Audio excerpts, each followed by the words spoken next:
आज से बहुत साल पहले एक बाल मुमुक्षु ने दीक्षा ली थी,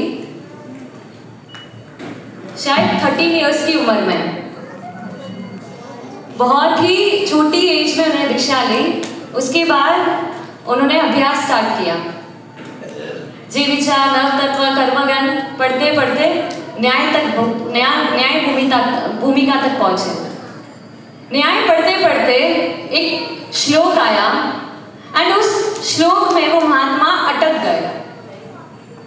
गए इसलिए नहीं कि उनको आता नहीं था, बट अटक गए इसलिए कि उनको वो श्लोक पढ़ के आगे का सारा ग्रंथ याद हो गया। हमारी भाषा में उसको जाति स्मरण ज्ञान बोलते हैं। आगे बढ़ते बढ़ते हमारे शास्त्र के 300 ग्रंथ जिन्होंने पढ़े एंड अन्य शास्त्र के 100 ग्रंथ जिन्होंने पढ़े, 7000 संस्कृत और प्राकृत के श्लोक जिनको कंठस्थ है एंड व्यावच में नंबर 1, साधना, क्षमता और सरलता में तो टॉप। गैस कर सकता है ऐसे महात्मा कौन है? विशाखापट्टनम के गौरव, तकतगढ़ की शान, श्रवणीगण नायक, परम पूज्य गुरुदेव श्री रश्मि रत्न महाराज साहिब जी के चरणों में कोटि कोटि वंदन।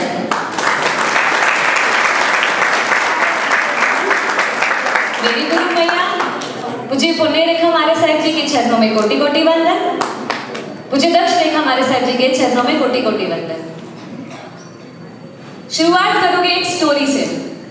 एक गांव होता है, उस गांव में एक बहुत ही सुखी और संपन्न कपल रहते हैं। उन कपल को बेटा बेटी नहीं है, मतलब संतान नहीं होता है, तो बहुत प्रार्थना करते हैं और बहुत मन्नतें करते हैं। मन्नतें मांगने के बाद एक पुत्री का जन्म होता है, बट पुत्री भी कैसी, कोई देखना भी पसंद ना करे, एकदम कद्रूपी। अभी मम्मी पापा है तो जाहिर सी बात है कि मम्मी पापा तो उनको पाल पोस के बड़ा करेंगे, तो पढ़ाया लिखाया पाल पोस के बड़ा किया। जब बात आई शादी की तो उस माँ बाप ने हर एक गांव में लड़की को ढूंढ के बोला कि हम आपको संपत्ति देंगे अगर आप हमारी बेटी से शादी करो तो, बट कोई राजी नहीं। इतनी कद्रूपी लड़की से शादी इम्पॉसिबल, कितनी भी संपत्ति दे दो, बट लाइफ पार्टनर तो अच्छा ही चाहिए ना। उस माँ बाप को बहुत टेंशन हुई। फिर उसके बाद उस माँ बाप ने छोड़ दिया, गिव अप कर दिया कि अब जो होना होगा वो होगा। एक दिन वो पिता दुकान में बैठे बैठे ऐसी जॉब के लिए मतलब देख रहे थे, तो उनके पास एक अंधा आदमी आया and he was intelligent but अंधा था। तब उसके पिता को लगा कि ये मेरी बेटी को देख नहीं सकता है, होशियार भी है, क्यों ना इसको घर जमाई बना के मेरी बेटी से इसकी शादी करवा दो। तो उस चालाक पिता ने उस भोले भाले अंधे आदमी को जाल में फंसा दिया और अपनी बेटी से शादी करवा दी। शादी करवाने के बाद घर जमाई था, उनकी लाइफ बहुत अच्छे से चली। एक बार उस गांव में एक संत आता है एंड उसके पास ऐसी औषधि होती है कि जिसको लगाने के बाद अपनी खोई हुई रोशनी वापस ला सकते हैं। जैसे उस पिता को पता चला, उस पिता ने फटाफट उस संत को भगा दिया, बट नियति आखिरकार अपना खेल खेलती है। एक दिन वो जो अंधा भाई था वो गांव के बाहर गया एंड अनफॉर्चुनेटली संत से टकराया। टकराने के बाद संत ने बोला कि आप देख के नहीं चल सकते? तो उसने बोला कि संत मेरे पास तो आंख ही नहीं है। तब उस संत ने उसको औषधि दी एंड उसकी रोशनी वापस आ गई। रोशनी आने के बाद सबसे पहले इंसान क्या करता है? ऑब्वियसली मेरी जो पत्नी है उसको देखना है, ये जो वर्ल्ड है उसको देखना है, तो वो भागा भागा दौड़ा दौड़ा आ जाता है अपनी पत्नी के पास। जिस मोमेंट, जिस क्षण वो अपनी पत्नी को देखता है, दंग रह जाता है। उसके मन में इतना उतल पुतल चलता है, बट वहां से वो भाग जाता है। बोलता है कि कुछ भी हो जाए मैं यहाँ पे नहीं रह सकता। एज इट इज मेरी लाइफ थी, पूरी मोह राजा के वश थी। अंधी दौड़ रही थी, किसके लिए पता नहीं, क्या पाने पता नहीं, आगे लक्ष्य क्या कुछ पता नहीं। चलते चलते गुरु भगवान चेन्नई नगरी में पहुंचे। जैसे उस अंधे को औषधि मिली, वैसे ही मोह राजा के अंधेपन से सम्यक दर्शन की मुझे रोशनी गुरुदेव ने दी। जिस मोमेंट पता चला जिसके पीछे दौड़ रही हूँ क्यों ना अगर वो मुझे छोड़ के जाए, उससे पहले ही मैं अपनी सेल्फ रिस्पेक्ट, यू नो, सबको प्यारी होती है, वो मुझे क्या छोड़ के जाता, मैं उसको छोड़ के जाती हूँ। उस वक्त मुझे हिट हो गया कि जिस वक्त मेरी मौत होगी उस वक्त ना मेरा परिवार, ना मेरा स्वजन, ना मेरी धन संपत्ति, कपड़ा भी यहाँ का यहाँ ही, साथ में क्या आएगा, कुछ भी नहीं। जिस संसार के लिए मैं इतना दौड़ रही हूँ, एड़ी छोटी रगड़ रही हूँ, जब वो कुछ भी नहीं मेरे हाथ में आने वाला है, मैं किसके लिए दौड़ रही हूँ? दैट मोमेंट शायद मम्मी पापा को बोला नहीं, बट यू नो समवेयर मुझे वो हिट कर गया। वो मुझे छोड़ के जाए उससे पहले अंकिता इतनी तो हिम्मत रख कि तू उसको छोड़े। दैट मोमेंट फाइनल किया। उसके बाद हमेशा संसार में हम क्या एक्सपेक्ट करते हैं? 90% पाप, 10% धर्म। एक्सपेक्टेशंस कितनी अपनी? अगर मैंने धर्म किया है, मैंने 1 घंटे सामायिक किए, 1 घंटे पूजा की है, फिर भी मेरे साथ इतना बुरा, भाई पीछे तो देख 22 घंटे क्या कर रहा है। ऐसी मैं थी कि 1-2 घंटे धर्म कर रही हूँ, फिर भी लाइफ में इतनी प्रॉब्लम। गुरु भगवंत के पास गई, मैंने बोला साहब ऐसा है तो फिर धर्म क्या करना, क्यों करना? कि अगर धर्म को आड़े ही नहीं आ रहा है, तब गुरु भगवंत ने एक ही चीज बोली, आप अपने 22 घंटे का जो काम कर रहे हैं उसका भी तो फल मांगो। तब मुझे रियलाइज हुआ, ट्रू दैट, अगर मैं मेरे 22 घंटे के किए हुए काम का फल मांगू तो मैं खड़ी भी ना रह पाऊँ। इतना पाप मैं करती हूँ कि वो जो बेचारा 2 घंटे का पुण्य भी मुझे सेव कर रहा है ना, वो भी सेव नहीं कर पाए। बट देव और गुरु की असीम असीम असीम कृपा रही, एंड मुझे अब सिर्फ 22 घंटे नहीं, लाइफ लॉन्ग थ्रू आउट जावत जीवन, जब तक मेरे प्राण मेरे शरीर से नहीं टूटेंगे ना, तब से मेरी इस काया से एक भी पाप प्रवृत्ति नहीं होगी। एंड अब एक्सपेक्टेशन नहीं है कि मैं पूरी लाइफ इतना पुण्य कमा रही हूँ, अब मुझे क्या मिलेगा, अब विदाउट एक्सपेक्टेशंस। क्योंकि जहाँ एक्सपेक्टेशन खत्म होती है वहीं संयम की साधना शुरू होती है। संसार में इट इज ऑल अबाउट मेरा एंड तेरा, संयम में इट इज ओनली अबाउट तेरा ही तेरा। अगर मेरी गुरु बहन खुशी को वो जगह चाहिए, एंड मुझे पता चल जाए कि खुशी को वो जगह चाहिए, विद इन ए मोमेंट हट जाएंगे वहां से। मेरी गुरु बहन को वो जगह चाहिए। संसार में शायद बहुत ही कम अप्रिशिएशन सुना है हमने कि भाई तूने बहुत अच्छा काम किया, बट संयम में थ्रू आउट डे में हम जो भी अच्छे काम करते हैं, रात को साध्वी की मुमुक्षु की मांडली होती है, उसमें only and only appreciation. For example अगर मैंने ओली की है तो उस ओली की अप्रिसिएशन, किसी ने कुछ अच्छा काम किया उस अच्छे काम की अप्रिसिएशन।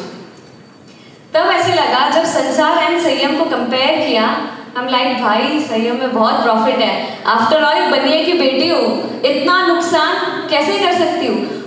सुनने में आया था संयम जीवन जाने से पहले कि वहाँ पे कोई हमारी केयर नहीं रखता है। To be very frank, June month में मेरी ओली कंप्लीट हुई थी, 15th ओली, एंड बाद में मैंने थोड़ा खराब खा लिया था, उसके कारण मेरा पेट बहुत इनडाइजेस्ट हो गया। तो हम किसी के घर पे वापस नहीं गए थे, जैसे ही मैंने एंटर किया मुझे इतनी वॉमिट सेंसेशन, भाग के वॉशरूम गई, वॉमिट की, जस्ट वॉमिट की, खड़ी हुई, पीछे देखा मेरी गुरु बहन खुशी, वो आई और उसने देखा अंकिता दीदी आप क्या कर रहे हैं। मैंने बोला बस अब बहुत वॉमिट हो गई। तुरंत with in a fraction of seconds उसने मुझे वहां से हटाया। मैं जस्ट मेरा ड्रेस क्लीन कर रही थी, आई, पूरा वॉशरूम, कमोड, बाथरूम में पूरा फर्श वगैरह ईच एंड एवरीथिंग उसने क्लीन किया। शायद अगर मेरे घर में भी वॉमिट हो जाए तो मैं मेरे भाई से एक्सपेक्ट भी नहीं करूँगी कि वो मेरी वॉमिट क्लीन कर रहे हैं, बट यहाँ पे मैंने मेरी खुशी, गुरु बहन जिसको बुलाया भी नहीं था, तुरंत वो आके मेरी वॉमिट क्लीन करके चले गए। ये होते हैं गुरुकुलवास के संस्कार। जरूरी नहीं है कि वहाँ पे जाके सिर्फ और सिर्फ दीक्षा के भाव ही आते हैं, दैट्स नॉट ट्रू।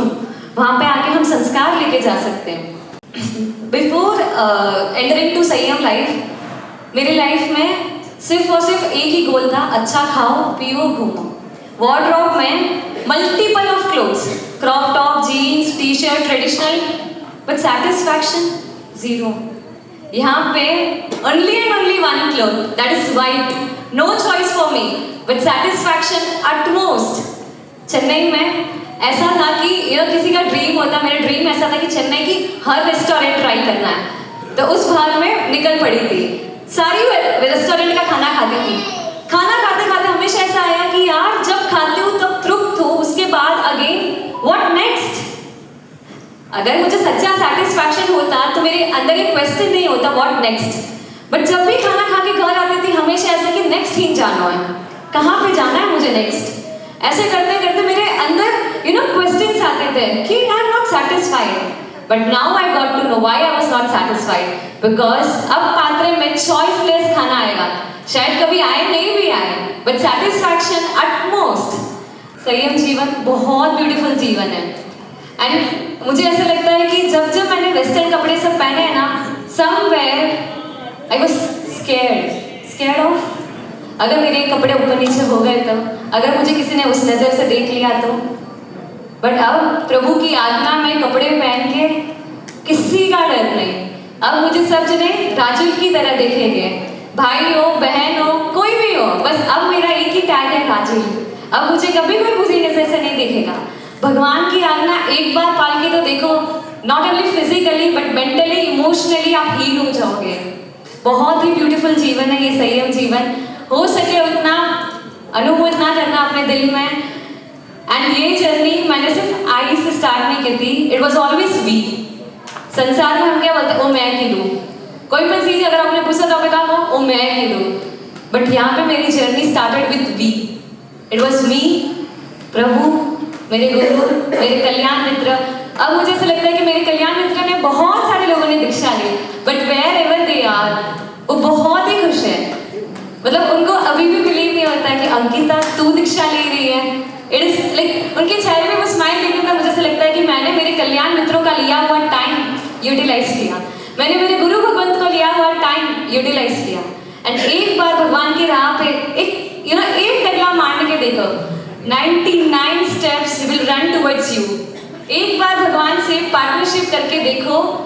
अगर हम किसी बिजनेस में पार्टनरशिप करते हैं तो व्हाट वी एक्सपेक्ट कि हमारा पार्टनर बहुत तगड़ा होना, कल को हम डूब जाए ना तो भी वो हमें बचा देना। मेरी पार्टनरशिप तो अभी भगवान से हुई है, ये भाव नहीं वो भाव नहीं डूबेगा अब तो मेरा।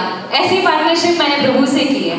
बस एक ही संत से विनती है कि अगर आपके बच्चों को गुरुकुलवास में जाने की भावना हो तो जरूर भेजेगा, not for Diksha but for संस्कार। आज की यूथ बहुत यू टर्न में जा रही है एंड आप लोग तो फिर भी बच गए हो, बट यूथ का बचना it is not at all possible.